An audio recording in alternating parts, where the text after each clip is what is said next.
ምናልባት ከእግዚአብሔር ጋር ለመቀራረብ ምንም ያህል ብትሞክርም ስጋዊ ምኞት ሁል ጊዜ ወደ ኋላ የሚጎትት ለምን እንደሆነ ራስን እየጠየቅ ካልጋ ነክተህ ታውቃለህ?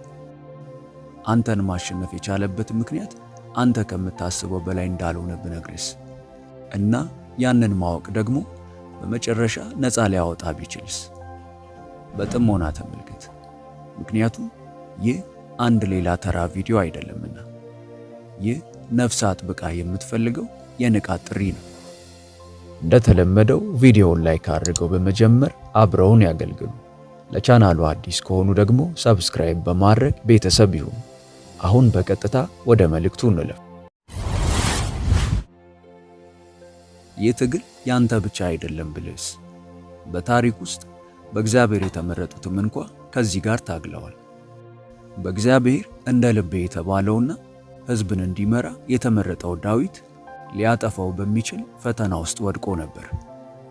ጉልበቱ አገሮችን ያናወጠው ሳምሶን በምኞቱ ምክንያት ጥፋት ደርሶበታል። ትውልድን ለማዳን በመንፈስ ምሪት እጅግ ብዙ ደብዳቤዎችን የጻፈው ታላቁ ሐዋርያ ጳውሎስ ሊያደርጋቸው ከሚጠላቸው ነገሮች ጋር እንደሚታገል መስክሯል። እነዚህ የዘፈቀደ መንሸራተቶች አልነበሩ። እጅግ ታላቅ ዕጣ ፈንታን ይዘው በተወለዱ ሰዎች ላይ ያነጣጠሩ ጥቃቶች ነበሩ። እውነታው ያውና ስጋዊ ምኞት የሰው ድክመት ብቻ አይደለም፣ መንፈሳዊ ጦርነት ነው። ኤፌሶን 6:12 እንደሚያስታውሰን መጋደላችን ከደምና ከስጋ ጋር አይደለምና ከአለቆችና ከስልጣናት ጋር፣ ከዚህም ከጨለማ ዓለም ገዦች ጋር፣ በሰማያዊም ስፍራ ካለ ከክፋት መንፈሳውያን ሰራዊት ጋር ነው እንጂ። ጠላት ተራውን ሰው አይፈራም። የሚፈራው ልዩ የሆነውን ሰው ነው። ይህም አንተን ይጨምራል። ጥሪ ከፍ ባለ ቁጥር ጥቃቶቹ የከረሩ ይሆናሉ። መንፈስህ ይበልጥ ንቁ በሆነ ቁጥር ፈተናው ይበልጥ ኃይለኛ ይሆናል። ብቻህን በሄድክ ቁጥር ለተሰወሩ ጦርነቶች የሚሆነው መሬት ይበልጥ ለም ይሆናል። ስጋዊ ምኞት ከዕጣ ፈንታ ሊያዘናጋ፣ ጉልበትህን ሊያጠፋና ሊያርቅ የተዘጋጀ መሳሪያ ነው። ታዲያ የተመረጡት ሰዎች ከሌሎች ይልቅ ለምን አብዝተው ይታገላሉ? አንደኛ፣ መንፈሳዊ ስሜታዊነት። ልብህ የእግዚአብሔር መገኘት በጥልቀት ይሰማዋል። ይህም ማለት ፈተናው በጥልቀት ይሰማዋል ማለት ነው።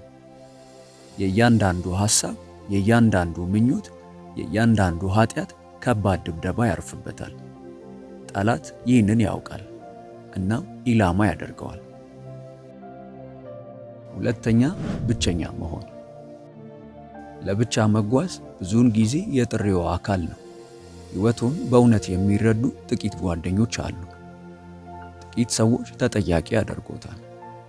ጸጥ ያሉ ምሽቶች ስጋዊ ምኞት በጸጥታ የሚሾልክባቸው ጊዜያት ይሆናሉ። ብቸኝነት እርግማን አይደለም፣ ነገር ግን ቁጥጥር ካልተደረገበት የጦር ሜዳ ሊሆን ይችላል። ሶስተኛ፣ ከፍተኛ ጥሪ ከፍተኛ ጥቃትን ይስባል። ጠላት ድክመቶን አይፈራም፣ ዕጣ ፈንታውን ይፈራል። ስጋዊ ምኞት ከእግዚአብሔር ዕቅድ ሊያዘናጋዎት፣ ሊያደክመውና ሊያርቆ ከሚችሉ በጣም ጥንታዊ ስልቶች አንዱ ነው። እያንዳንዱ ፈታኝ ሐሳብ ተጽዕኖውን ለማስተጓጎል ያለመ ነው። አራተኛ፣ ስሜታዊ ቁስሎች። እምቢ ማለት የተሰበረ ልብ፣ ክህደት፣ ያልታከመ ህመም በነፍስ ውስጥ ስንጣቂዎችን ይተዋል። አምስተኛ፣ ጠንካራ መንፈስና ደካማ ሥጋ። ለታላላቅ ዓላማዎች የተጠሩ ሰዎችም እንኳ ከፈተና ጋር ይታገላሉ። ኃይለኛ ስጦታዎች የሰውን ድክመት አያስወግዱ። መንፈሳዊ ተግሳጽ፣ ጸሎት፣ ጾምና አእምሮን ማደስ የእርሶ መሳሪያዎች ሊሆኑ ይገባል። ስጋዊ ምኞት ጦርነት ነው፣ ነገር ግን በቋሚ የነፍስ ስልጠና ሊሸነፍ ይችላል። ሁሉንም ነገር የሚለውጠው አመለካከት ይኸውና። የእርሶ ትግል በእውነቱ የእግዚአብሔር ሞገስ ምልክት ሊሆን ይችላል። በእግዚአብሔር በተቀባችሁ ቁጥር ጥቃቶቹ እጅግ ጠንካራ ይሆናሉ። የፈተናው ጥንካሬ ብዙውን ጊዜ ዕጣ ፈንታው በጠላት ላይ የሚያደርሰውን ስጋት ያንጸባርቃል።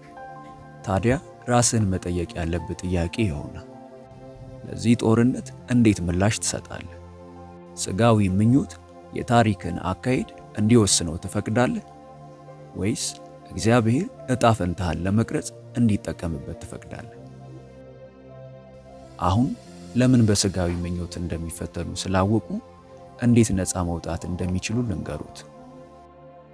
እስካሁን በመልእክቱ እየተባረኩ ከሆነ እባክዎን አንድ አፍታ ይውሰዱና ይህንን ያደርጉ።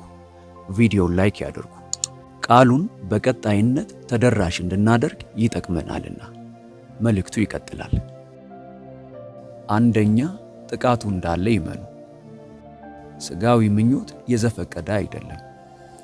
በእግዚአብሔር የተጠራ ከሆንክ እያንዳንዱ ፈተና ጠላት ዕጣ ፈንታን ለማቀዝቀዝ ሊሾልክበት የሚሞክረው ፈተና፣ መዘናጋት ወይም በር ሊሆን ይችላል። እንዳለ ማመኑ በስልት ለመዋጋት ግልጽነትና ኃይል ይሰጣል። ሁለተኛ፣ አይኖቹን ይጠብቁ። በየቀኑ የሚያዩት ነገር ፍላጎቱን ይቀርጻል። እያንዳንዱ ምስል፣ ቪዲዮ ወይም አእምሮን የሚመግቡት ነገር ሊያጠነክሮ ወይም ቁርጠኝነቱን ሊያዳክም ይችላል። አይኖቹን ከፍተው ፈተናውን መዋጋት አይችሉም። የሚመለከቱትን ነገር ይጠብቁ። አይኖቹ ለልቡ መግቢያ በር ናቸው። ኢየሱስ በማቴዎስ 6:22 ላይ እንዳለው የሰውነት መብራት አይን ናት። አይኖቹ ጤናማ ከሆኑ አካሎ በሙሉ በብርሃን ይሞላል። ሶስተኛ፣ ትግሉን ይጋፈጡ። ብዙዎች ብቻቸውን እንደሆኑ ወይም እንደሚወድቁ በማመን ጦርነታቸውን ይደብቃሉ። በሐቀኝነት ይጋፈጡት። እንዲሁም ከእግዚአብሔር መራቅን አቁመው ወደ እግዚአብሔር ይቅረቡ። አራተኛ፣ በመንፈሳዊ መሳሪያዎች ይዋጉ። ጸሎት፣ ጾምና የእግዚአብሔርን ቃል ማሰላሰል የተለመዱ ንግግሮች አይደሉም። እኚህ ኃይል ናቸው። ስጋውን በመተው እግዚአብሔርን በመረጡ ቁጥር፣ ፈተና በመጣ ቁጥር፣ በጸለዩ ቁጥር ነፍሶን ያሰለጥናሉ። ድክመቱ የእግዚአብሔር ኃይል ማስተላለፊያ ይሆናል። አምስተኛ፣ ከፍላጎቱ ጀርባ ያሉትን ቁስሎች ማከም። ስጋዊ ምኞት ብዙውን ጊዜ ለስሜታዊ ህመም፣ ብቸኝነት፣ የተሰበረ ልብ እንደ መጽናኛ ሆኖ ይመጣል። ይህ የእርስዎ ዕጣ ፈንታ እንዲሆን አይፍቀዱ። ይልቅ የተሰበረውን ልብ እግዚአብሔር እንዲጠግን ይፍቀዱለት። ስድስተኛ፣ ጥፋተኝነትን ሳይሆን ጸጋን ይቀበሉ። ነፃነት ማለት አለመውደቅ ማለት አይደለም። በወደቁ ቁጥር መነሳት ማለት ነው። የእግዚአብሔር ጸጋ ከማንኛውም የድክመት ጊዜ የበለጠ ነው። ሲሰናከሉ ወዲያውኑ ወደ እርሱ ይመለሱ። ውድቀቶቹ መጨረሻው አይደሉም።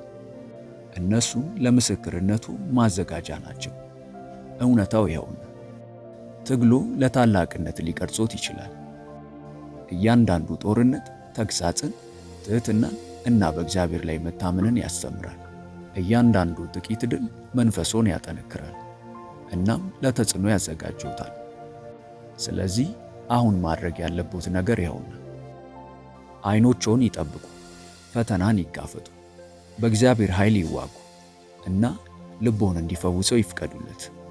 ትግሉ የውድቀቱ ምልክት አይደለም፣ የሞገስና ዓላማ ምልክት ነው።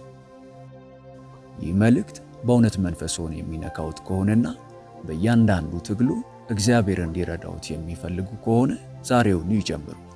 እግዚአብሔር ሆይ ትግሎችን የማሸንፍበትን ጸጋህን አብዛልኝ የሚለውን መልእክት በኮሜንት ላይ አስቀምጡልን፣ እናየዋለን። ቪዲዮውን ላይክ እና ለወዳጆ ሼር በማድረግ አብረውን ያገልግሉ። ለቻናሉ አዲስ ከሆኑ ደግሞ ሰብስክራይብ በማድረግና የደውል ምልክቷን በመጫን ቤተሰብ ይሁኑ። በቀጣይ በአዲስ ቪዲዮ እስከምንገናኝ ሰላም ሁኑ። ሆሊ ቲዩብ ኢትዮጵያ ዩቲዩብ ቻናል ተባርካችኋል። በይበልጥ በመንፈሳዊ ሕይወቶ እጅግ የሚበረቱባቸውና መንፈሳዊ ረሃቦን የሚጨምሩ ትምህርቶች እንዲሁም የጸሎት አገልግሎት በየቀኑ እንዲደርሱ ሰርቫንት መልካሙን ጌታ በማለት የፌስቡክ እንዲሁም የቲክቶክ አካውንታችንን እንዲሁም ሆሊ ቲዩብ ኢትዮጵያ ብለው ሰርች በማድረግ የቴሌግራም ቻናላችንን ይቀላቀሉ። ተባርካችኋል።